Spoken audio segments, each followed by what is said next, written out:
ఈరోజు CPIML new democracy ఆధ్వర్యంలో కేంద్రంలోని నరేంద్ర మోడీ పెంచినటువంటి పెట్రోల్ డీజిల్ ధరలకు వ్యతిరేకంగా ఇవాళ నిరసన కార్యక్రమాన్ని చేపట్టడం అనేది జరిగింది. దేశంలో నరేంద్ర మోడీ ప్రభుత్వం ఈ పెట్రోల్ డీజిల్ గ్యాస్ ధరలు పెంచడం ద్వారా ప్రజలపై అనేక భారాలు మోపుతున్నారు. ఈ యొక్క ప్రజలపై పడేటువంటి భారాన్ని నరేంద్ర మోడీ మరి ఏ విధంగా తీర్చాలనేది డిమాండ్ చేస్తూ ఉన్నాం.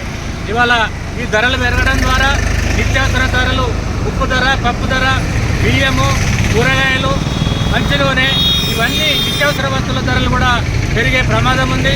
దీనివల్ల ప్రజలు అనేక ఇబ్బందులు ఎదుర్కొనే పరిస్థితి ఎదురవుతుంది. కాబట్టి పెంచినటువంటి పెట్రోల్ డీజిల్ ధరలను వెంటనే తగ్గించాలని చెప్పి కేంద్ర ప్రభుత్వాన్ని మేము డిమాండ్ చేస్తున్నాం. లేనట్లయితే దేశవ్యాప్తంగా పెద్ద ఎత్తున సిపిఐఎంఎల్ న్యూ డెమోక్రసీ ఆధ్వర్యంలో ఆందోళన కార్యక్రమాలు చేపట్టవలసి వస్తుందని, ఆ ఆందోళన కార్యక్రమాలకు మోడీ ప్రభుత్వమే బాధ్యత వహించాల్సి ఉంటుందని ఈ సందర్భంగా హెచ్చరిస్తా ఉన్నాం.